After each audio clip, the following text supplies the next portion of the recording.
ನಮ್ಮ ಸರ್ಕಾರಗಳಾಗ್ಲಿ, ನಮ್ಮ ಗೋರ್ಮೆಂಟ್ ಆಗಲಿ ಅಥವಾ ನಮ್ಮ ಪೊಲಿಟಿಕ್ಸ್ ರಾಜಕಾರಣಿಗಳಾಗ್ಲಿ ಮತ್ತೊಬ್ಬರಾಗ್ಲಿ ಈ ಎಜುಕೇಶನ್ ಸಿಸ್ಟಮ್ ನಲ್ಲಿ ಫೈನಾನ್ಸ್ ಅಂತಕ್ಕಂಥದ್ದನ್ನ ಮಕ್ಕಳಿಗೆ ಹೇಳೇ ಕೊಡಲ್ಲ. ಪಠ್ಯ ಪುಸ್ತಕದಲ್ಲಿ ಲೈಫ್ ಸ್ಕಿಲ್ ಅಂತ ಏನ್ ಹೇಳ್ತಿದ್ದೀರಾ? ಆ ಕಂಪನಿಯ ಶೇರು 30,000 ರೂಪಾಯಿ ಹೋಗಿತ್ತು. ನಾನು ನೀವು ಬ್ಯಾಲೆನ್ಸ್ ಶೀಟ್ ನೋಡ್ತೀವಿ, ಏನ್ ಸೇಲ್ಸ್ ಮಾಡಿದ್ರು, ಏನ್ ಪ್ರಾಫಿಟ್ ಮಾಡಿದ್ರು, ಏನ್ ಅವ್ರ ಪ್ರೈಸ್ ರೇಷಿಯೋ, ಏನ್ EPS ಇವೆಲ್ಲ ನೋಡ್ತೀವಿ. ಇದು ಫಂಡಮೆಂಟಲ್ ಆಗಿ ಕಂಪನಿ ಮುಂದೆ ಏನ್ ಮಾಡಬಹುದು ನೋಡ್ ತಗೊಳ್ಳೋದು. ಷೇರು ಮಾರುಕಟ್ಟೆನ ಹೇಗೆ ಅರ್ಥ ಮಾಡ್ಕೋಬೇಕು, ಇದರಿಂದ ನಮ್ಗೆ ಆಗ್ತಕ್ಕಂಥ ಉಪಯುಕ್ತತೆ ಏನು ಅಂತಿದೆಯಲ್ಲ, ಇದು ನಮ್ಗೆ ಆಗ್ತಿರ್ತಕ್ಕಂತಹ ಅತಿ ದೊಡ್ಡ ಅನ್ಯಾಯ ಅಂತ ನನಗೆ ಅನ್ಸುತ್ತೆ.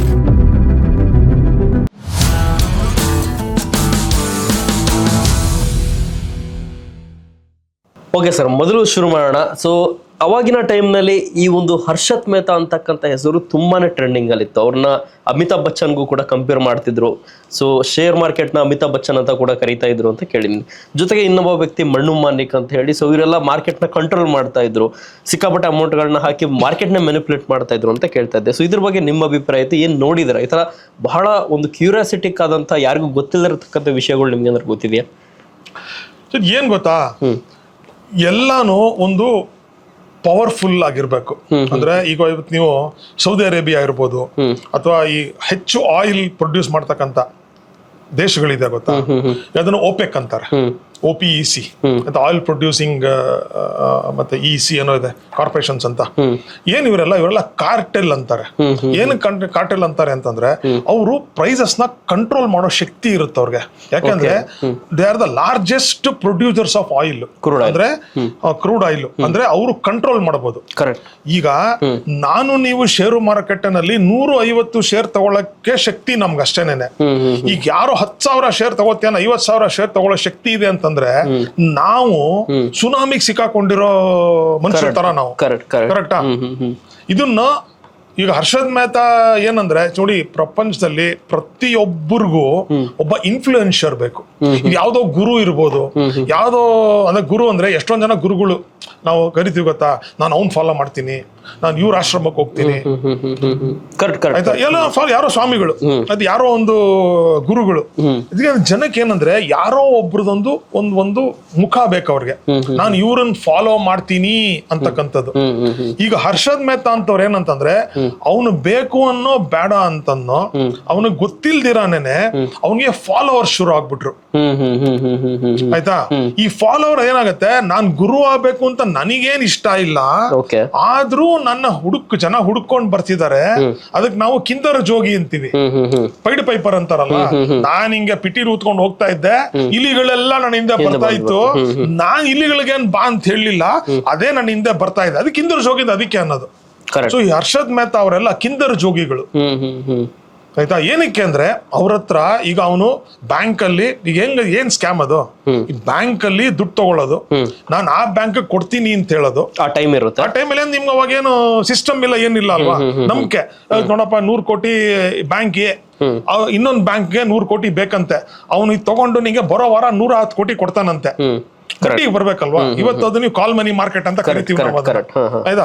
100 ತಗೊಂಡೆ 100 ಇವ್ ಕೊಡಕ್ಕಷ್ಟೇ ಏನ್ ಮಾಡೋಣ, ಇವನು ಈ 100 ಕೋಟಿ ತಗೊಂಡು ಷೇರು ಮಾರ್ಕೆಟ್ ಹಾಕ್ಬಿಡೋಣ, ಅದನ್ನ ಬಿಯರ್ ರೆಸಿಪ್ಟ್ ಅಂತ ಕರೀತಾರೆ, ತೋರಿಸ್ಬಿಡೋ, ಬ್ಯಾಂಕ್ ರೆಸಿಪ್ಟ್ ಅಂತ ಕರೆದು ತಗೊಂಡ್ಬಿಡೋದು. ನಿಮ್ಮ 100 ಕೋಟಿ ತಗೊಂಡೆ ನಾನು, ಈಗ ನೀವು ಎಲ್ಲ ಊರ್ಗ್ ಹೋಗ್ತಿದ್ದೀರಾ ರೀ, ಊರ್ಗ್ ಹೋಗಿ ಏನ್ ಮಾಡಿದ್ರಿ ನೀವು, ನನ್ಗೆ 5 ಲಕ್ಷದ ಚಿನ್ನ ನೋಡಿ ಬಾಲಾಜಿ ಅವರೇ, ನಿಮ್ಮನ್ನ ಇಟ್ಕೊಂಡಿರಿ ನೀವು, 1 ತಿಂಗಳು ನಾನು ಬದ್ರಿ ಯಾತ್ರೆಗೆ ಹೋಗ್ತಾ ಇದ್ದೀನಿ, ಬರೋ ತಿಂಗಳು 1ನೇ ತಾರೀಕು ಬಂದು ನಿಮ್ಮ ಹತ್ರ ಇಸ್ಕೋತೀನಿ, ಇಡಕ್ಕೆಲ್ಲೂ ಜಾಗ ಎಲ್ಲ ನಾನು ಕೊಟ್ಬಿಟ್ಟು ಹೋದ್ರಿ ನೀವು ಅದನ್ನ. ನಾನೇನ್ ಮಾಡಿದೆ, ಈ ಚಿನ್ನ ತಗೊಂಡು ಯಾರಿಗೋ ಅದನ್ನ ಇಲ್ಲ, ಆ ಚಿನ್ನ ಯಾರಿಗೋ ನೀವು ಇಟ್ಕೊಂಡ್ ಕೊಡ್ರಿ ಅಂತ ಹೇಳಿ ಅವ್ರ ಹತ್ರ ಕೊಟ್ಬಿಟ್ಟು ನಾವು 10,000 ಕಾಸು ಮಾಡಿ, ನೀವು ಬರಕ್ ಮುಂಚೆ ವಾಪಸ್ ತಗೊಂಡ್ಬಿಟ್ಟು ನಾನು ನಿಮಗೆ ಚಿನ್ನ ವಾಪಸ್ ಕೊಟ್ಬಿಟ್ಟೆ. ನಿಮ್ಗೆ ಗೊತ್ತೇ ಇಲ್ಲ ಮಾಡಿರೋದು ನಾನು, ನಿಮ್ಗೆ ದುಡ್ಡು ಚಿನ್ನ ವಾಪಸ್ ಬಂತಾನೆ, ಈ ಮಧ್ಯದಲ್ಲಿ ನಾನು 10,000 ರೂಪಾಯಿ ಕಾಸು ಮಾಡ್ಬಿಟ್ಟೆ. ಕರೆಕ್ಟ್. ಸೊ ಇವರು ಇದೇ ತರ ಮಾಡ್ತಾ ಇದ್ದಾರೆ. ಏನ್ ಮಾಡಿದ್ರು, ನಿಮ್ಮ ಹತ್ರ 100 ಕೋಟಿ ತಗೊಳ್ಳೋದು ಬ್ಯಾಂಕ್ ಅಲ್ಲಿ, ಇನ್ನೊಂದು ಬ್ಯಾಂಕ್ ಕೊಡ್ತೀನಿ, ನಿಂಗೆ ಏನ್ ಬೇಕೋ ನಿಮ್ 110 ಕೋಟಿ ವಾಪಸ್ ಬೇಕು ತಾನೆ.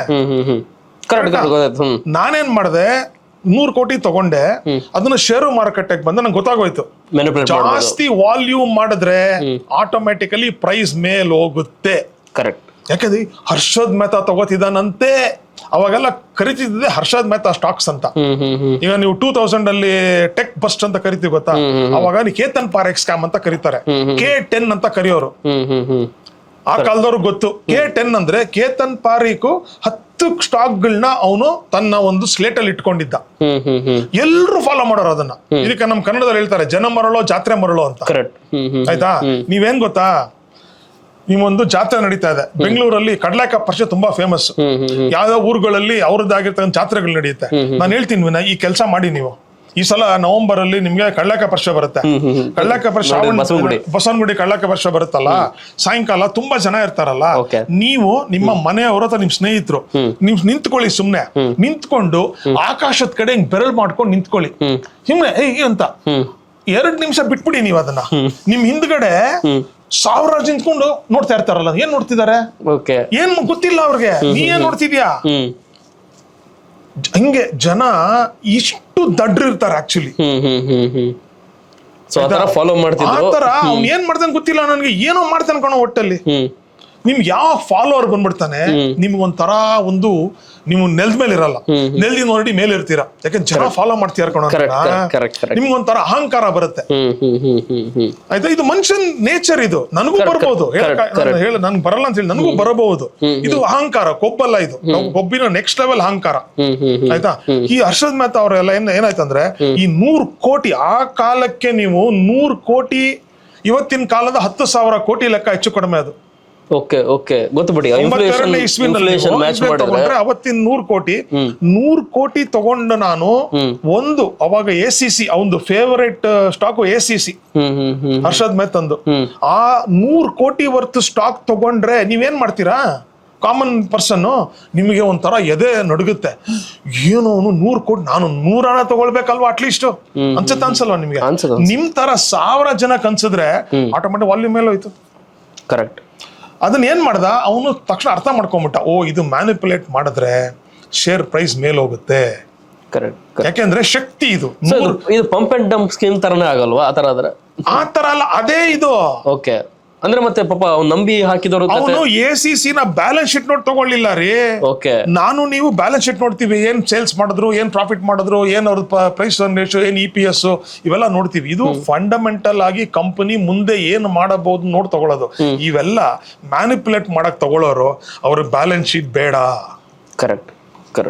ಅವರು ಪ್ರೈಸ್ ಮ್ಯಾನಿಪುಲೇಷನ್ ತಿಳ್ಕೊಳ್ಳಿ. ಯಾವತ್ತೂ ಪ್ರೈಸ್ ಮ್ಯಾನಿಪುಲೇಷನ್ ಮಾಡೋದಿಕ್ಕೆ ನಿಮಗೆ ಅದು ಒಳಗೆ ಏನ್ ಮಾಡ್ತಿದೆ ಅನ್ನೋದು ಏನ್ ಬೇಡವಲ್ಲ. ನೀವು ದಯವಿಟ್ಟು ತಪ್ಪು ತಿಳ್ಕೊಳ್ಬೇಡಿ. ಒಂದು ಹಸುವಿನ ಸೆಗಣಿಯನ್ನ ನೀವು ನೀಟಾಗಿ ಪ್ಯಾಕ್ ಮಾಡಿ ಅದನ್ನು ಮಾರ್ಬೋದು ತಾನೆ? ನೀವು ಮಾಡ್ಬೋದು, ಗೊತ್ತಿದೆ, ಜನ ತಗೋತಾರ ಅದನ್ನ. ಕರೆಕ್ಟ್. ಯಾಕಂದ್ರೆ ಪ್ಯಾಕೇಜ್ ಮಾಡಿದಿರಲ್ಲ. ಹಾಗೇನೆ ನೀವು ಚೆನ್ನಾಗಿಲ್ದೇ ಇರೋ ಕಂಪನಿನ ನೀವು ಅದನ್ನ ಓಡಿಸ್ತಾ ಇರೋ ಕುದುರೆ ಅಂತ ಮಾಡ್ಬಿಟ್ರೆ ಜನ ನಂಬ್ತಾರ ಅದನ್ನ. ಆ ನಂಬದೇ ಬೇಕಾಗಿರೋದು ಅವನ್ಗೂನು. ಯಾವುದೇ ಇನ್ಫ್ಲೂಯೆನ್ಸರ್ಗೂ ಅದೇ ಬೇಕಾಗಿರೋದು. ಏನು, ಓ ನನ್ನ ನಂಬ್ಕೊಂಡಿದ್ದಾರೆ, ಮ್ಯಾನಿಪುಲೇಟ್ ಮಾಡೋ ಅವ್ರಿಗೆ. ಈ ಮ್ಯಾನಿಪುಲೇಷನ್ ಏನಾಯ್ತು, ಕೆಲವು ಸ್ಟಾಕ್ಗಳು ಅದು ನಿಮ್ಗೆ ಊಹೆ ಮಾಡ್ಕೊಳ್ಳೋಕ್ ನನಗ್ ಜ್ಞಾಪಕ ಇರೋಂಗೆ, ಆ ಕಾಲಕ್ಕೆ ACC 100 ರೂಪಾಯಿ ಫೇಸ್ ವ್ಯಾಲ್ಯೂ. ಇವತ್ತೆಲ್ಲ 10 ರೂಪಾಯಿ, 5 ರೂಪಾಯಿ, 1 ರೂಪಾಯಿ ಇದೆಲ್ಲ. ಅವತ್ತಿನ ಕಾಲಕ್ಕೆ ನನ್ ಜ್ಞಾಪಕ ಇರೋಂಗೆ 100 ರೂಪಾಯಿ ಫೇಸ್ ವ್ಯಾಲ್ಯೂ. ಆ ಕಂಪನಿಯ ಶೇರು 30,000 ರೂಪಾಯಿಗೆ ಹೋಗಿತ್ತು 92ನೇ ಇಸ್ವಿಯಲ್ಲಿ. ಎಷ್ಟರಿಂದ? 300 ರೂಪಾಯಿ, 400 ರೂಪಾಯಿ, 300 ಕೇಳಿದ್ದೆ ನಾನು. ಆಯ್ತಾ? 30,000 ರೂಪಾಯಿಗೆ ಹೋದಂಗೆ ಜ್ಞಾಪಕ ನಂಗೆ ಆ ಟೈಮಲ್ಲಿ. ಅದು ಅಂದ್ರೆ ಜನ ಆ ಟೈಮಲ್ಲಿ ಮಾಲಾಮಾಲ್ ಆಗ್ಬಿಟ್ರು. ಅಂದ್ರೆ 30,000 ಆಗ್ದವ್ರು 10 ಲಕ್ಷ ಮಾಡ್ಬಿಟ್ರು, 50,000 ಆಗ್ದವ್ರು ಒಂದು 25 ಲಕ್ಷ ಮಾಡ್ಬಿಟ್ರು. ಆಯ್ತಾ? ಇದೇನಂದ್ರೆ ಈ ಮ್ಯಾನಿಪುಲೇಷನ್ಗೆ ಕೊನೆ ಮೊದ್ಲಿರಲ್ಲ, ನೀವು ಸಿಕ್ಕಾಕೊಳ್ಳೇಬೇಕು. ಅಲ್ಲಿವರೆಗೂ ನಡೆಯುತ್ತೆ ಮ್ಯಾನಿಪುಲೇಷನ್. ಆಯ್ತಾ? ಏನಿದ್ರು ಅಗೇನ್ ನಮ್ಮ ಲೋಕಲ್ ಸ್ಲ್ಯಾಂಗ್ ಅಲ್ಲಿ ಹೇಳ್ತಾರೆ, ಕಾಳಿ ಇಂಕಿದ್ ಬೋಳಿ, ಬೋಳಿ ಇಂಕಿದ್ ಕಾಳಿ ಅಂತ. ಅಂದ್ರೆ ಹಿಂದಿನಲ್ಲಿ ಹೇಳ್ತಾರೆ, ಇಸ್ಕಿ ಟೋಪಿ ಉಸ್ಕಿ ಸರ್, ಉಸ್ಕಿ ಟೋಪಿ ಇಸ್ಕಿ ಸರ್ ಸರ್ ಅಂತ. ಇದನ್ನೇ ಮ್ಯಾನಿಪುಲೇಷನ್ ಅನ್ನೋದು. ಹರ್ಷದ್ ಮೆಹ್ತಾ ಟೈಮಲ್ಲಿ ಆಗಿದ್ದೆ ದೊಡ್ಡ ಮ್ಯಾನಿಪುಲೇಷನ್. ಪ್ರೈಸ್ ಮ್ಯಾನಿಪುಲೇಷನ್ ಹೆಂಗ್ ಮಾಡ್ತಾರೆ, ನನಗೆ ಕ್ವಾಂಟಿಟಿ ತಗೊಳಕ್ಕೆ ಶಕ್ತಿ ಇದೆ, ನೀವೆಲ್ಲ ಚಿಕ್ಕ ಸಾಮಂತರು, ನೀವೆಲ್ಲ ನಾನು ಚಕ್ರವರ್ತಿ, ನನ್ ಶಕ್ತಿ ಬೇರೆ. ಆಯ್ತಾ? ಈಗ ನೀವು BMW ಕಾರ್ ಹೋದ್ರೆ, ನಿಮ್ಮ ಹತ್ರ ಆಲ್ಟೋ ಕಾರ್ ಇದ್ರೆ ನೀವು ದಾರಿ ಬಿಟ್ಬಿಡ್ತೀರಾ. ಅಯ್ಯೋ ನೀನ್ ಹೋಗಪ್ಪ, ದೊಡ್ಡ ಕಾರ್ ನಿಂದು 50 ಲಕ್ಷ ಕಾರು, ನಂದೇನಪ್ಪ 5 ಲಕ್ಷ ಕಾರು. ಈ ಕ್ಯಾನ್ ಮ್ಯಾನಿಪುಲೇಟ್ ದ ರೋಡ್. ಯಾರು? BMW ಈ ಕ್ಯಾನ್ ಮ್ಯಾನಿಪುಲೇಟ್ ದ ರೋಡ್. ನಾನು ನೀವು ಮ್ಯಾನಿಪುಲೇಟ್ ಮಾಡಕ್ ಆಗಲ್ಲ. ನಾನು ನೀವು ಸೈಕಲ್ ಮ್ಯಾನಿಪುಲೇಟ್ ಮಾಡ್ತೀವಿ ಅಷ್ಟೇ. ಅವ್ನು ನಮ್ಗೆ ಮ್ಯಾನಿಪುಲೇಟ್ ಮಾಡ್ತಾನೆ. Harshad Mehta kind of people, Ketan Parekh kind of people, but ನಮ್ಮ Malik kind of people, they are all manipulators. ಇದು ಮ್ಯಾನಿಪುಲೇಷನ್ ಅಂತ ಯಾವಾಗ ಗೊತ್ತಾಗತ್ತೆ ನಿಮ್ಗೆ? ನೀವು ದುಡ್ಡು ಕಳ್ಕೊಂಡ ನಿಮ್ಗೆ ಗೊತ್ತಾಗತ್ತೆ. ಯಾಕಂದ್ರೆ ನಮಗ್ ಪ್ರೈಸು ಮೇಲ್ ಹೋಗೋ ಕಂಟ್ರೋಲು ನಮಗ್ ಮಾಡಕ್ ಬರಲ್ಲ, ಕೆಳಗ್ ತಗೊಂಡ್ ಹೋಗೋ ಕಂಟ್ರೋಲ್ ಮಾಡಕ್ ಆಗಲ್ಲ. ನಾವು ಬರೀ ಇರುವೆ ಅಷ್ಟೇ. ಸಕ್ಕರೆ ಇರೋ ಕಡೆ ಸಕ್ಕರೆ ಅನ್ಕೊಂಡು ಹಿಂದೆ ಹೋಗ್ತಾ ಇರ್ತೀವಿ ಅಷ್ಟೇ ನಾವು. ಆರ್ ಆಲ್ ಪಿಕ್ಚರ್ ಬಂದ್ ಗೊತ್ತಾ ನಿಮಗೆ, ಕುರಿಗಳು ಸಾರ್ ಕುರಿಗಳು ಅಂತ. ಇದು ಈ ಸ್ಕ್ಯಾಮ್ ಮಾಡೋರ್ಗೆ ನಮ್ಮಂತ ಕುರಿಗಳು ಬೇಕು ಅವ್ರಿಗೆ. ನೀವು 10,000 ವರ್ಷ ಹೋಗ್ಲಿ ಅದು, ಈ ಕುರಿಗಳು ಇದ್ದೇ ಇರ್ತಾರೆ. ಅದಕ್ಕೆ ರಜನಿಕಾಂತ್ ಒಂದು ಮುತ್ತು ಅಂತ ಪಿಕ್ಚರ್ ಬಂದಿದೆ ತಮಿಳಲ್ಲಿ, ಅದಕ್ಕೆ ರಜನಿಕಾಂತ್ ಡೈಲಾಗ್ ಹೊಡಿತಾರ ಪಿಕ್ಚರ್ ಅಲ್ಲಿ, ಎಲ್ಲಿವರೆಗೂ ಯಾಮಾರ್ಸ್ಕೊಳ್ಳೋರು ಇರ್ತಾರೆ ಅಲ್ಲಿವರೆಗೂ ಯಾಮಾರ್ಸೋರು ಇದ್ದೇ ಇರ್ತಾರೆ. ಇವತ್ತು ನಿಮ್ಗೆ ಡಿಜಿಟಲ್ ಫ್ರಾಡ್ ಅಂತಾರೆ, ದಿನಾ ಪೇಪರ್ ಅಲ್ಲಿ ಓದ್ತೀವಿ, ಯಾರೋ 50 ಲಕ್ಷ ಕಳ್ಕೊಂಡ್ರು, 1 ಕೋಟಿ ಕಳ್ಕೊಂಡ್ರು. ನಾನ್ ಏನ್ ತಿಂತ ತಲೆಗೆ ಏನ್ ತಗೋತಾರ ಇವರೆಲ್ಲ, ನನಗೂ ಅರ್ಥ ಆಗ್ತಿಲ್ಲ ಅದು ಸರ್. ಅದ್ರ ಬಗ್ಗೆ ಒಂದು ಎಜುಕೇಶನ್ ಕೊಡ್ಬೇಕು ಅಂತ ನಿಮ್ಮನ್ನೆಲ್ಲ ಕರೆಸೋದು. ನಾನ್ ಏನ್ ಗೊತ್ತಾ, ಸ್ವಲ್ಪ ಡಿವೇಟ್ ಮಾಡ್ತಾ ಇದ್ದೀನಿ. ಬ್ಯಾಂಕ್ ಅಲ್ಲಿ 6% ಬರುತ್ತೆ, ವರ್ಷಕ್ಕೆ ಇಟ್ರೆ 6% ಬರುತ್ತೆ. ನಿಮ್ಗೆ ಅದ್ರ ಡಬಲ್ ವರ್ಷಕ್ಕೆ 100% ರಿಟರ್ನ್ ಬಂದ್ರೆ it is a healthy return. ಯಾರೋ ನಿಮ್ಗೆ ವರ್ಷಕ್ಕೆ 18% ಕೊಡ್ತೀನಿ ಅಂದ್ರೆ ಹೆದರ್ಕೋಬೇಕು ನೀವು. ಕರೆಕ್ಟ್. ನಿಮ್ಗೆ ಏನೇನು 18 ಹೇಳ್ತೀಯನ್ನಲ್ಲ, ಅವಾಗ ಹೆಸರ ಬರ್ಬೇಕು ನಿಮ್ಗೆ. ನೀನು ಡಬಲ್ ಮಾಡ್ಕೊಡ್ತೀನಿ ಒಂದ್ ವಾರದಲ್ಲಿ. ನನಗೆ ನಿನ್ನೆ ಯಾರೋ ಫೋನ್ ಬಂದಿತ್ತು, ಯಾವ್ದೋ ಒಂದು ಬ್ರೋಕಿಂಗ್ ಕಂಪನಿ ಅಂತ, ನಿಮ್ ನಂಬರ್ ಸಿಕ್ತು ಸರ್ ನಿಮ್ದು, ನಿಮ್ಗೆ ದಿನಕ್ಕೆ 20% ಮಾಡ್ಕೊಡ್ತೀನಿ ನಿಮ್ಗೆ ಅಂತ. ಬೇರೆಯವ್ರಾಗಿದ್ದಿದ್ರೆ ಡೈಲಿ 20% ನಮ್ ಸೋದರ ಮಾವನೇ ಕೊಡ್ತಾರೆ. ನಂಗೆ ಕಳಿಸ್ತಾರೆ ಮೆಸೇಜು, ನೋಡೋ ಬಾಲು ಇದು ಕಳ್ಸಿಯಾರೆ ಹಾಕ್ಲೇನೋ ಅಂತ ಕಳಿಸ್ತಾರೆ. 75 ವರ್ಷ ಅವ್ರಿಗೆ. ನಾನು ಹೇಳೋದು ಏನ್ ಗೊತ್ತಾ, ಯಾಕೆ ನಂಬೇಕು ನೀವು? ಹರ್ಷದ್ ಮೆಹತಾನು ಮಾಡ್ಕೊಂಡು ಯಾಕೆ ನಂಬಿದ್ರು ಜನ? ಮೋಸ ಹೋಗೋದು ಅವ್ನು ಮೋಸ ಮಾಡ್ದ ಅನ್ನೋದು ಮುಖ್ಯ ಅಲ್ಲ, ನೀವು ಮೋಸ ಹೋಗ್ತಿದ್ದೀರಲ್ಲ ಅದು ಮುಖ್ಯ. ಇವತ್ತು ಸೆಬಿ ನಾವ್ ಯಾಕೆ ಅಪ್ರಿಶಿಯೇಟ್ ಮಾಡಬೇಕು ಸೆಬಿನ ಅಂತಂದ್ರೆ, ಇವತ್ತು ಎಕ್ಸ್ಟೆಂಟ್ ಆಫ್ ಡ್ಯಾಮೇಜ್ ಇದೆಯಲ್ಲ ಈ ಸ್ಟಾಕ್ ಮಾರ್ಕೆಟ್ ಅಲ್ಲಿ, ಇದು ನನ್ನ ಪ್ರಕಾರ ಬಿಲೋ 10% ಬಂದಿದೆ. ಯಾಕಂದ್ರೆ ಇವತ್ತು ತುಂಬಾ ಮಾಡೋರು ಇದ್ದಾರೆ. ಯಾಕಂದ್ರೆ ಮೋಸ ಮಾಡೋರು ಈ ಪ್ರಪಂಚ ಇರೋವರೆಗೂ ಹೋಗಕ್ ಸಾಧ್ಯ ಇಲ್ಲ. ಆಯ್ತಾ, ಸ್ಟಾಕ್ ಮಾರ್ಕೆಟ್ ಅಲ್ಲಿ ನಿಮಗೆ ಸಾಮಾನ್ಯ ಹೂಡಿಕೆದಾರ ಮೋಸ ಮಾಡಿ ಈಗ ಅವ್ರಾಗವರೇ ಮೋಸ ಹೋಗೋದು ಏನು ಮಾಡಕ್ಕಾಗಲ್ಲ. ಇದ್ರ ಬಗ್ಗೆ ಮಾತಾಡ್ತೀನಿ ಮುಂದೆ, ಯಾಕೆ ಜನ ಮೋಸ ಹೋಗ್ತಾರೆ. ಹೋಗದೆ ಇರೋ ತರ ಸಿಂಪಲ್ ಸ್ಟೆಪ್ಸ್ ಏನ್ ಮಾಡಬಹುದು ಮುಂದೆ ಮಾತಾಡೋಣ ಸರ್. ಇನ್ನೊಂದು ಕಾನ್ಸೆಪ್ಟ್ ಇದೆ, ಅದೇನಪ್ಪಾ ಅಂತಂದ್ರೆ ನೋಡಿ, ಈಗಿನ ಟೈಮ್ ನಲ್ಲೇ ನಮ್ಮ ತಂದೆ ಎಜುಕೇಟೆಡ್ ಅಂದ್ರೆ ಅವರು ಗೌರ್ಮೆಂಟ್ ಎಂಪ್ಲಾಯ್. ಸೊ ಜೊತೆಗೆ ಸುಮಾರು ಜನ ಎಜುಕೇಟೆಡ್ ಇದ್ದಾರೆ, ಇಂಜಿನಿಯರ್ಸ್ ಆಗಿದ್ದಾರೆ, ಡಾಕ್ಟರ್ಸ್ ಆಗಿದ್ದಾರೆ. ಸೊ ಅವ್ರ ಹತ್ರ ಹೋಗ್ಬಿಟ್ಟು ನಾನು ಈ ರೀತಿ ಒಂದು ಸ್ಟಾಕ್ ಮಾರ್ಕೆಟ್ ಬ್ರೋಕರೇಜ್ ಅಲ್ಲಿ ಕೆಲಸ ಮಾಡ್ತಾ ಇದ್ದೀನಿ, ಈ ರೀತಿನ ಸ್ಟಾಕ್ ಮಾರ್ಕೆಟ್ ಸ್ಟಾರ್ಟ್ಅಪ್ ಮಾಡ್ತಾ ಇದ್ದೀನಿ, ಸ್ಟಾಕ್ ಮಾರ್ಕೆಟ್ ನಲ್ಲಿ ಕೆಲಸ ಮಾಡ್ತಾ ಇದ್ದೀನಿ ಅಂತಂದ್ರೆ ಅವರೆಲ್ಲ ನಮ್ಮನ್ನ ಒಂದು ರೀತಿ ಗ್ಯಾಂಬ್ಲಿಂಗು, ಇದು ಒಂದು ರೀತಿ ಜೂಜಾಟ ಅಂತ ಈಗಿನ ಕಾಲದಲ್ಲೇ ನಮಗೆ ಈ ತರ ಮಾತಾಡ್ತಾರೆ. ಯಾಕಂದ್ರೆ ಅಷ್ಟೆಲ್ಲ ಎಜುಕೇಶನ್ ಇದ್ರೂ ಕೂಡ ಈ ತರ ಮಾತಾಡ್ತಾರೆ. ಇನ್ನು ಆ ಟೈಮ್ನಲ್ಲಿ ಯಾವ ತರ ಎಲ್ಲ ಫೇಸ್ ಮಾಡಿದ್ರಿ ನೀವೆಲ್ಲ ಅಂತ? ಏನ್ ಗೊತ್ತಾ, ನಾನು ಷೇರು ಮಾರುಕಟ್ಟೆನ ಚಾಕು ಹೋಲಿಸ್ತೀನಿ ಯಾವಾಗ್ಲೂ. ಏನು ಗೊತ್ತಾ, ಇಲ್ಲಿ ಚಾಕು ಇದೆ ಆಯ್ತಾ, ನೀವು ಚಾಕು ಒಂದು ಜೀವ ಇಲ್ದೇ ಇರತಕ್ಕಂತ ಒಂದು ವಸ್ತು. ಈ ಚಾಕುನ ನಾವು ಇನ್ನೊಬ್ಬರಿಗೆ ಚುಚ್ಚಿ ತೊಂದರೆ ಕೂಡ ಕೊಡಬಹುದು. ಆ ಚಾಕುನ ನಾವು ತರಕಾರಿ ಹಣ್ಣು ಹೆಚ್ಚಬಹುದು. ಕರೆಕ್ಟಾ? ಈ ಮಿಸ್ಟೇಕು ಚಾಕುದಾ? ಅದನ್ನ ಯೂಸ್ ಮಾಡ್ಕೊಳ್ಳೋದು. ಎಕ್ಸಾಕ್ಟ್ಲಿ. ಕರೆಕ್ಟಾ? ಕರೆಕ್ಟ್. ಷೇರು ಮಾರುಕಟ್ಟೆ ಗ್ಯಾಂಬ್ಲಿಂಗ್ ಅಂತ ಇದನ್ನ ನಾವು ಸಂಸ್ಕೃತದಲ್ಲಿ ಯದ್ಭಾವಂ ತದ್ಭವತಿ ಅಂತಾರೆ. ಅಂದ್ರೆ ನೀವೇನ್ ಅನ್ಕೋತಿರೋ ಅದು ಸಿಕ್ಕುತ್ತೆ ಅಂತ. ನೀವು ಆ ಕಲ್ಲು, ಒಂದು ದೇವರನ್ನ ಕಲ್ಲಲ್ಲಿ ನೋಡ್ತೀವಿ ನಾವು. ನೀವು ಅದನ್ನ ಕಲ್ಲು ಅಂದ್ರೆ ಅದು ಕಲ್ಲು. ಇಲ್ಲಪ್ಪ ಅದು ದೇವ್ರು ಅಂತಂದ್ರೆ ಅದು ದೇವ್ರು. ಈಗ ಜನ ಮೋಡ ನೋಡ್ಬಿಟ್ಟು ಅಥವಾ ಒಂದು ಬಂಡೆ ಏನೋ ಒಂದು ಬೆಟ್ಟನ ನೋಡ್ಬಿಟ್ಟು ಅಯ್ಯೋ ಗರುಡನ್ ತರ ಇದೆ ನೋಡೋ ನಮಸ್ಕಾರ ಮಾಡ್ತಾರೆ. ಯಾಕೆಂದ್ರೆ ಅವ್ರಿಗದ್ ಗರುಡ ತರ ಕಾಣ್ತಾ ಇದೆ, ಬೇರೆಯವ್ರಿಗದ್ ಕಾಣ್ತಾ ಇರ್ಬೋದು. ಕರೆಕ್ಟ್. ಸೊ ಈ ಒಂದು ಷೇರು ಮಾರುಕಟ್ಟೆನ ಗ್ಯಾಂಬ್ಲಿಂಗ್ ಅಂತಾರೆ ಗೊತ್ತಾ, ಇದು ನೀವ್ ಅನ್ಕೊಂಡಿರೋದು ಹಂಗೆ. ಕರೆಕ್ಟ್. ಆಯ್ತಾ? ಈಗ ನಾನ್ ಯಾವತ್ತು ಅನ್ಕೊಂಡಿಲ್ಲ ಷೇರು ಮಾರು ಗ್ಯಾಂಬ್ಲಿಂಗ್ ಅಂತ ಅನ್ಕೊಂಡಿಲ್ಲ ಯಾವತ್ತು. ನಾನು ಆ ಭಾವನೆ ನೋಡೋದೇ ಇಲ್ಲ. ಬಟ್ ಸಮಾಜ ನಿಮ್ಮನ್ನ ಆತರ ಏನಾದ್ರು ಈಗಲೇ ಈ ತರ ಇದೆ, ಅವಾಗಿನ ಕಾಲದಲ್ಲಿ ಸಮಾಜ ಆತರ ನೋಡ್ತಿತ್ತ, ಅಲ್ಲಿ ಕೆಲಸ ಮಾಡ್ತಾ ಮರ್ಯಾದೆ ಕೊಡ್ತಾ ಇತ್ತ? ನೋಡ್ತಾ ಅನ್ನಕ್ಕಿಂತ ತುಂಬಾ ಕಿಚಾಯಿಸೋರು. ಅದೇ ನಮ್ದು ಈಗ ಅದೇ ಪರಿಸ್ಥಿತಿ ಅಂತಂದ್ರೆ ಏನೋ ಷೇರು ಮಾರುಕಟ್ಟೆಯಲ್ಲಿ ಇದಾನಂತೆ, ಏನೋ ಬರೀ ಸ್ಪೆಕ್ಯುಲೇಷನ್ ಅಂತಿರ್ಲಿಲ್ಲ, ಏನೋ ಗ್ಯಾಂಬ್ಲಿಂಗ್ ಅಂತೆ. ಸ್ಪೆಕ್ಯುಲೇಷನ್ ತುಂಬಾ ಒಳ್ಳೆ ವರ್ಡ್ ಆಕ್ಚುಲಿ. ಗ್ಯಾಂಬ್ಲಿಂಗ್ ಅಂದ್ರೆ ಏನೋ ನಾವು ಇಸ್ಪೀಟ್ ಆಡ್ಕೊಂಡು ಇಲ್ಲ ಕುದುರೆ ಕಟ್ತಿದೀವಲ್ಲ ಆ ತರ ಮಾತಾಡೋರು. ಅಂದ್ರೆ ಮರ್ಯಾದೆ ತೆಗೆಯೋದು ಅಂತಲ್ಲ, ಒಂಥರ ಸೆಟೈರ್ ಅಂತಾರಲ್ಲ, ಅಂದ್ರೆ ಏನೋ ಒಂಥರ ಅಂದ್ರೆ ಮರ್ಯಾದೆ ಇಲ್ದಿರ್ತಕ್ಕಂತ ಒಂದು ಕೆಲಸ ಮಾಡ್ತಿದ್ದಾನೆ, ಸ್ಟಾಕ್ ಬರೋದ್ ಕೆಲಸ ಮಾಡ್ತಾನೆ ಅಂತಂದ್ರೆ. ಫಾರ್ ಎಕ್ಸಾಂಪಲ್, ಒಂದ್ 25 ವರ್ಷಕ್ಕೆ ಮುಂಚೆ ಬ್ರೋಕರ್ ಕೆಲಸ ಮಾಡ್ತಿದ್ದ ಹೆಣ್ ಕೊಡ್ತಿರ್ಲಿಲ್ಲ. ಏನೋ ಬ್ರೋಕರ್ ಅಂತೆ ಏನೋ ಮಾಡ್ತಾರಪ್ಪ, ಅದು ಬ್ಯಾಂಕ್ ಅಲ್ಲಿ ಕೆಲಸ ಮಾಡ್ತಿದ್ಯಾ ಇಲ್ಲ ಗೌರ್ಮೆಂಟ್ ಕೆಲಸ ಮಾಡ್ತಿದ್ಯಾ ಮರ್ಯಾದೆ ಕೊಡೋರು. ನೀವು ಸ್ಟಾಕ್ ಬರೋದ ಕೆಲಸ ಮಾಡ್ತಿದ್ದೀರಾ ಅಂದ್ರೆ ಮರ್ಯಾದೆ ಇರ್ತಿರ್ಲಿಲ್ಲ. ಯಾಕಂದ್ರೆ ಜನಗಳಿಗೆ ಷೇರು ಮಾರುಕಟ್ಟೆ ಬಗ್ಗೆ ಯಾವ ಪುಸ್ತಕ ಇಲ್ಲ, ಯಾವ ಒಂದು ಹೇಳ್ಕೊಡೋರಿಲ್ಲ. ಕರೆಕ್ಟ್. ಆಯ್ತಾ, ಏರು ಪೇರು ಮೇಲೆ ಕೆಳಗೆ ಹೋಗುತ್ತೆ, ಲಾಸ್ ಮಾಡ್ಕೊಳ್ತೀನಿ ಅಂತಕ್ಕಂಥ ಒಂದೇ ಒಂದು ಥಿಂಕಿಂಗ್ ಜನಕ್ಕೆ.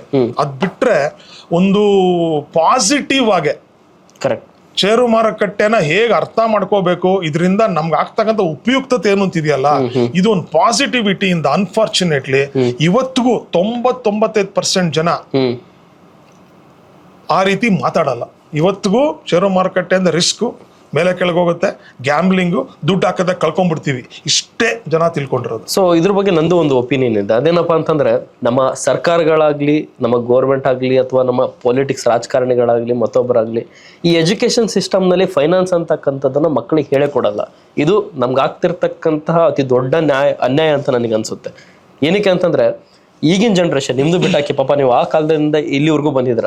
ಈಗ ನಾನು ರೀಸೆಂಟಾಗಿ ನಂದು ಇಂಜಿನಿಯರಿಂಗ್ ಕೂಡ ಮುಗಿಸಿ ನಾನು ಹೊರಗಡೆ ಬಂದಿದ್ದೀನಿ.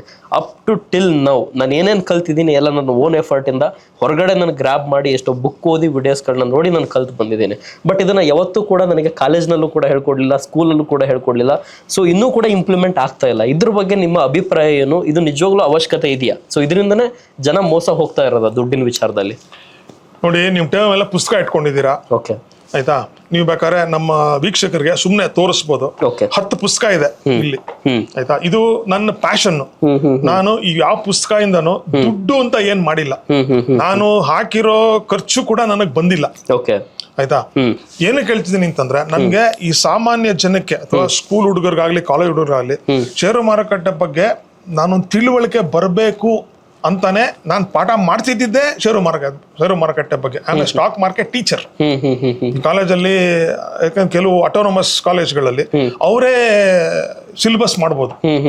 ಈಗ ನೀವು ಗೌರ್ಮೆಂಟ್ ಏಡೆಡ್ ಯೂನಿವರ್ಸಿಟಿಗಳಿದ್ರೆ ಅವ್ರದ್ದು ಯಾಕಿದ್ರೆ ಒಂದು ಪ್ರೋಟೋಕಾಲ್ ಇರುತ್ತೆ, ಅದನ್ನೇ ಹೇಳ್ಕೊಡ್ಬೇಕು. Unfortunately I agree with you completely. ಇದು ನಾನು ಐ ವಿಲ್ ನಾಟ್ ಬ್ರಿಂಗ್ ರಾಜಕಾರಣಿ ಮಾಡಿದ್ರು, ಇವ್ರು ಮಾಡಿದ್ರು, ಅವ್ರು ಮಾಡಿದ್ರು ಅಂತ ಅನ್ನೋದಕ್ಕಿಂತ ಏನಂದ್ರೆ ಲೈಫ್ ಸ್ಕಿಲ್ ಬೇಕು ಯಾವತ್ತೂ. ಈಗ ನಾನು ಔರಂಗಜೇಬು, ಇನ್ಯಾರೋ ಪಾಟ್ಲಿ ಪುತ್ರ, ಇಲ್ಲಿ ಯಾರೋ ಬಂದು ಏನೋ ಹೊಡೆದಾಡಿದ್ರು, ನಮ್ಗೆ ಸ್ವಾತಂತ್ರ್ಯ ತಂದ್ಕೊಟ್ರು. ಇದೇನಂದ್ರೆ ನಿಮ್ಗೆ ಪೇಟ್ರಿಯಾಟಿಸಮ್ ಬೆಳೆಯುತ್ತೆ ನಿಮ್ಗೆ ಅದರಿಂದ, ಅಥವಾ ನಿಮ್ದು ಹಿಸ್ಟ್ರಿ, ಇಲ್ಲಿಂದ ನೀವು ನಡ್ಕೊಂಡ್ ಬಂದಿದೀವಿ ಅಂತಕ್ಕಂಥ ಒಂದು ಹೆಮ್ಮೆ ಬರ್ಬೋದು ನಿಮ್ಗೆ. ಸ್ವಾತಂತ್ರ್ಯ ಹೋರಾಟದ ಬಗ್ಗೆ ಹೇಳ್ಕೊಡ್ತಾರೆ. ಏನಕ್ಕೆ ಸ್ವಾತಂತ್ರ್ಯ ಹೋರಾಟದ ಬಗ್ಗೆ? ಸಾಮಾನ್ಯ ಇವತ್ತು ನಾನು ಹುಟ್ಟಿದಾಗ ಸ್ವಾತಂತ್ರ್ಯ ಬಂದ್ಬಿಟ್ಟಿತ್ತು, ನಮ್ಮಪ್ಪ ಹುಟ್ಟಿದಾಗ ಇನ್ನ ಬಂದಿರಲಿಲ್ಲ, ನಮ್ಮಮ್ಮಣ್ಣ ಬಂದಿರಲಿಲ್ಲ. ಏನಂದ್ರೆ ನಮ್ಗೆ ಒಂದು ದೇಶಭಕ್ತಿ ನಮ್ಮಲ್ಲಿ ಉಕ್ಲಿ, ದೇಶಭಕ್ತಿ ಇರ್ಲಿ ನಮ್ಮಲ್ಲಿ ಅಂತಕ್ಕಂಥ ಒಂದು ಧ್ಯೇಯ ಏನು, ನಮ್ಗೆ ಹಿಸ್ಟ್ರಿ ಓದ್ಬೇಕು ಓದ್ಬೇಕಂದ್ರೆ. ನೀವು ಇದು ಲೈಫ್ ಸ್ಕಿಲ್. ಇದು ಈಗ ನಾವು ನಮ್ದು ಇದನ್ನ ಹೇಳ್ತೀವಿ ಅನ್ನೋದು ನ್ಯಾಷನಲ್ ಅಂತ ಹೇಳ್ತೀವಲ್ಲ, ರಾಷ್ಟ್ರಗೀತೆ ಹೇಳ್ತೀವಲ್ಲ, ಸಮಥಿಂಗ್ ಇಟ್ ನಮ್ಗದು ಒಂದು ಉತ್ತೇಜನ ಕೊಡುತ್ತೆ, ನಮ್ದು ಒಂದು ರೆಸ್ಪೆಕ್ಟ್ ಅಂತ. ಯಾಕೆ ಹೇಳ್ತಿದ್ದೀನಿ ಇದನ್ನ ಅಂತಂದ್ರೆ, ಈಗ ನಾವು ಪಠ್ಯ ಪುಸ್ತಕದಲ್ಲಿ ಲೈಫ್ ಸ್ಕಿಲ್ ಅಂತ ಏನ್ ಹೇಳ್ತಿದ್ದೀರಾ? ಲೈಫ್ ಸ್ಕಿಲ್ ನಾನು ಫಿಸಿಕ್ಸ್ ಓದ್ದೆ, ಸ್ವಲ್ಪ ನಾನು ಕಾಮರ್ಸ್ ಸ್ಟೂಡೆಂಟ್, ಹಿಸ್ಟ್ರಿ ಓದ್ದೆ, ಜಾಗ್ರಫಿ ಓದಿದ್ದೀನಿ, ಆಮೇಲೆ ಕೆಮಿಸ್ಟ್ರಿ ಓದಿದ್ದೀನಿ, ಮ್ಯಾಥ್ಸ್ ಓದಿದ್ದೀನಿ. ಇವತ್ತು ನಾನು ಏನು ಯೂಸ್ ಮಾಡಿಲ್ಲ ಅದನ್ನ. ಕರೆಕ್ಟ್, ಯಾವುದು ಇಂಪ್ಲಿಮೆಂಟ್ ಮಾಡ್ತಾ ಇಲ್ಲ. ನನಗೆ ಏನು ಗೊತ್ತಿಲ್ಲ, ಏನು ಯೂಸ್ ಮಾಡ್ತೀನಿ ನಾನು ಇಂಜಿನಿಯರಿಂಗ್ ಮಾಡಿದ್ದೀನಿ. ಇದನ್ನ ಪ್ರಾಂಪ್ಟ್ ಆಗಿ ಎಲ್ಲರ ಮುಂದೆ ಹೇಳಲಿಕ್ಕೆ ಬಯಸ್ತೀನಿ. ನಾನು ಸಿವಿಲ್ ಇಂಜಿನಿಯರಿಂಗ್ ಮಾಡಿ ಹೊರಗಡೆ ನಾನು ಬಂದೆ ಅಂತಂದ್ರೆ ಮೇಸ್ತ್ರಿ ಕೈಯಲ್ಲಿ ನಾನು ಕೆಲಸ ಕಲಿಬೇಕು. ಸೀರಿಯಸ್ಲಿ ಇದಿರೋ ಫ್ಯಾಕ್ಟ್ ಇದು. ಕಾಂಪೌಂಡರ್ ಸರ್ ಅವರು, they are more experience than a doctor. ಅದನ್ನೇ ಹೇಳ್ತಾ ಇರೋದು. ಅಲ್ಲಿ ನಮಗೆ ಹೇಳ್ಕೊಡ್ತಾರಲ್ಲ, ಎಲ್ಲ ಓಲ್ಡ್ ಸಿಲೆಬಸ್ ಅದು ಯಾವತ್ತೂ ಎಕ್ಸ್ಪೈರ್ ಆಗಿಬಿಟ್ಟಿದೆ ಸರ್. ಇವತ್ತು ಕೂಡ ಇದೊಂದು ರಿಯಾಲಿಟಿ. ಯಾವುದೇ ಒಂದು ಆಟೋನಮಸ್ ಕಾಲೇಜ್ಗಳಲ್ಲಿ, ಇಂಜಿನಿಯರಿಂಗ್ ಕಾಲೇಜ್ಗಳಲ್ಲಿ ಒಬ್ಬ ನಾರ್ಮಲ್ ಆಗಿ ನಶೆ ಮಾಡಿ ಮಲಗ್ತಕ್ಕಂಥ ಹುಡುಗ ಕೂಡ ಪಾಸ್ಔಟ್ ಆಗಿ ಹೊರಗಡೆ ಬರ್ತಾನೆ, ಎಲ್ಲೋ ಹೋಗಿ 18-20 ಸಾವಿರಕ್ಕೆ ದುಡಿತಾನೆ. ಸೊ ಸ್ಕಿಲ್ ಅಂತಕ್ಕಂಥದ್ದು ಎಲ್ಲಿದೆ ನಮ್ಮ ಎಜುಕೇಶನ್ ಸಿಸ್ಟಮ್? ಅನ್ಫಾರ್ಚುನೇಟ್ಲಿ ಇಲ್ಲ. ಇದೇನಂದ್ರೆ ಇಂಗ್ಲಿಷ್ ಅಲ್ಲಿ ಒಂದು ಹೇಳ್ತಾರೆ, everybody wants to go to heaven, nobody wants to die ಅಂತ. ಎಲ್ರಿಗೂ ಸ್ವರ್ಗಕ್ಕೆ ಹೋಗಿ ಇಷ್ಟ, ಅದು ಯಾರಿಗೂ ಸಾಯಕ್ ಇಷ್ಟ ಇಲ್ಲ ಅಂತ. ಅಂದ್ರೆ ಇದಕ್ಕೆ ಇನರ್ಷಿಯಾ ಅಂತಾರೆ. ಇನರ್ಷಿಯಾ ಅಂದ್ರೆ ಮಾಡ್ಬೇಕು, ಮಾಡಣ್ ಬಿಡು, ಜಿಮ್ಗೆ ಹೋಗ್ಬೇಕು, ಸ್ವಲ್ಪ ವೆಯ್ಟ್ ಇಳಿಸ್ಬೇಕು, ಮಾಡಣ್ ಬಿಡು, ಜನವರಿ ಇನ್ನ 3 ತಿಂಗಳಿದೆ, ಅವಾಗಿನ ಶುರು ಮಾಡ್ತೀನಿ ಬಿಡು ಅಂತ 20 ಜನವರಿ ಅದೇ ಹೇಳ್ತಾ ಇರ್ತಾರ. ಈಗೇನೆ ಈ ಒಂದು ಎಜುಕೇಶನ್ ಸಿಸ್ಟಮ್ ಅಲ್ಲಿ ತರಬೇಕಂತಂದ್ರೆ ಇದು ರಾಡಿಕಲ್ ಚೇಂಜಸ್ ಆಗ್ಬೇಕು. ಆಯ್ತಾ? ಈಗ ಜನ ಫಾರ್ ಎಕ್ಸಾಂಪಲ್, ನಾನು ಲೈಫ್ ಸ್ಕಿಲ್ ಏನ್ ಗೊತ್ತಾ ಹೇಳೋದು, ಈಗ ಜನ ಸಿಗ್ನಲ್ ಜಂಪ್ ಮಾಡ್ತಾರೆ. ಇದೆಲ್ಲ ನೀವು ಸ್ಕೂಲ್ ಪಠ್ಯದಲ್ಲಿ ತರಬೇಕದಲ್ಲ. ಕರೆಕ್ಟ್. ಸಿಗ್ನಲ್ ಜಂಪ್ ಮಾಡಬಾರ್ದು, ಟ್ಯಾಕ್ಸ್ ಇವೇಡ್ ಮಾಡಬಾರ್ದು, ಕರೆಕ್ಟ್, ಆಯ್ತಾ? ಮೋಸ ಮಾಡಬಾರ್ದು, ಲೋನ್ ಯಾಕೆ ತಗೋಬೇಕು, ಲೋನ್ ಹೆಂಗ್ ಕೆಲಸ ಮಾಡುತ್ತೆ, ಕ್ರೆಡಿಟ್ ಕಾರ್ಡ್ ಹೆಂಗ್ ಕೆಲಸ ಮಾಡುತ್ತೆ, ಸಿಬಿಲ್ ಸ್ಕೋರ್ ಹೆಂಗ್ ಬರುತ್ತೆ ನಿಮ್ಗೆ, ಇಂಟ್ರೆಸ್ಟ್ ರೇಟ್ ಅಂತಂದ್ರೆ ಏನು, ಬ್ಯಾಂಕ್ ಎಫ್ ಡಿ ರಿಸ್ಕ್ ಅಲ್ವಾ, ಆಯ್ತಾ. ಸೊ ಏನಂದ್ರೆ ನಾವ್ ಈ ಲೈಫ್ ಸ್ಕಿಲ್ ಕೊಡೋದು, ನೀವು ವೆರಿ ಇಂಪಾರ್ಟೆಂಟ್ ಟಾಪಿಕ್ ನ ನೀವು ಟಚ್ ಮಾಡಿದೀರಾ. ನಾವು ಎಜುಕೇಶನ್ ಸಿಸ್ಟಮ್ ಅಲ್ಲಿ ಒಂದ್ 30 ಅವರ್ ಸಿವಿಕ್ ಸೆನ್ಸ್, ಏನು ರೋಡಲ್ಲಿ ಉಗಿಬಾರ್ದು, ಕರೆಕ್ಟ್, ಅದ ಕಸ ಎಸಿಬಾರ್ದು, ನಿಮ್ ಮಕ್ಕಳಿಂದ ಶುರು ಮಾಡಿ. ಈಗ ಅಪ್ಪ ಅಮ್ಮನೇ ಸ್ಕೂಟರ್ ಅಲ್ಲಿ ಹೆಲ್ಮೆಟ್ ಹಾಕೊಳ್ದಿರಾ ಒಂದ್ ಕೈಲಿ ಮೊಬೈಲ್ ಇಟ್ಕೊಂಡು ಮಕ್ಕಳು ಕುಡಿಸ್ಕೊಂಡು ಗಾಡಿ ಓಡಿಸ್ತಾರೆ. ಆ ಮಕ್ಕಳು ಬೆಳೆದು ಏನಾಗ್ತಾರೆ ಮುಂದೆ, ಅವರು ನಮ್ಮಪ್ಪನೇ ಮಾಡ್ತಾನೆ ಬಿಡು, ಕರೆಕ್ಟ್, ಸಿಗ್ನಲ್ ಜಂಪ್ ಮಾಡ್ತಾರೆ, ಲೆಫ್ಟ್ ಅಲ್ಲಿ ಓವರ್ಟೇಕ್ ಮಾಡ್ತಾರೆ, ನೋ ಎಂಟ್ರಿಲಿ ಹೋಗ್ತಾರೆ. ಕರೆಕ್ಟ್. ಯಾಕೆ ನಮ್ಮ ದೇಶದಲ್ಲಿ ಏನೋ ಫೈನ್ಗಳು 500 ರೂಪಾಯಿ ಹಾಕ್ತಾರೆ, 100 ರೂಪಾಯಿ ಹಾಕ್ತಾರೆ. ಕರೆಕ್ಟ್. ಇಲ್ಲ, ನೀವು 10,000 ರೂಪಾಯಿ ಫೈನ್ ಹಾಕ್ಬೇಕು, 20,000 ರೂಪಾಯಿ ಫೈನ್ ಹಾಕ್ಬೇಕು, 1 ತಿಂಗಳು ಜೈಲ್ ಹಾಕ್ಬೇಕು. ಇದು ನಾನು ಹೇಳೋದು ನಿಮ್ಗೆ ಏನಂದ್ರೆ ಒಂದು ದುಡ್ಡು ರಾಡಿಕಲ್ ತರ ಹೇಳ್ತೀನಲ್ಲಪ್ಪ ಅನ್ನಿಸ್ಬೋದು. ಬಟ್ ಯಾಕೆಂದ್ರೆ ಇವೆಲ್ಲ ಏನಂದ್ರೆ ನಾವು ಪಠ್ಯ ಪುಸ್ತಕದಲ್ಲಿ ಹಾಕೊಂಡು ಮೇಷ್ಟ್ರುಗಳದನ್ನ ಪಾಠ ಮಾಡಿದ್ರೆ, ಎಜುಕೇಶನ್ ಹಾಗೇನೆ, ಮನಿ ಹೆಂಗ್ ಮ್ಯಾನೇಜ್ ಮಾಡೋದು. ಕರೆಕ್ಟ್. ಯಾಕಂದ್ರೆ ಕನ್ಸ್ಟ್ರಕ್ಟಿವ್ ಆಗಿ ಬೆಳೆಸ್ಬೇಕು ನಾವು ಮಕ್ಕಳನ್ನ. ಇದು ಗಿಡವಾಗಿ ಬಗ್ಗದು ಮರವಾಗಿ ಬಗ್ಗೀತೆ ಅಂದಂಗೆ ನಾವು ಚಿಕ್ಕ ವಯಸ್ಸಿಂದಾನೇ ನಾವು ಒಂದು ಪೆಡಿಗ್ರಿ ಕೊಟ್ಟಿಲ್ಲ ಅವ್ರಿಗೆ. ನಾಯಿ ಬಾಲ ಡೊಂಕು ಅಂತಾರಲ್ಲ, ನೀವು ದಬ್ಬೆ ಕಟ್ಟಿದ್ರೆ ಆಗಲ್ಲ ಆಮೇಲೆ ನಿಮಗೆ. Correct, correct. ಸೊ ನಾವು ಷೇರು ಮಾರುಕಟ್ಟೆ ಬಗ್ಗೆ ಒಂತಲ್ಲ, ಹಣಕಾಸಿನ ಒಂದು ನಿರ್ವಹಣೆ ಬಗ್ಗೆನೇ ಒಂದು ಏನೋ ಸಿಲೆಬಸ್ ಮಾಡ್ಬೇಕು. ಅದಕ್ಕೆ ಅಂತಾನೆ 30 ಅವರ್ ಒಂದು ಆ ವಿಚಾರದಲ್ಲಿ ತುಂಬಾ ಬೇಸರ ಇದೆ.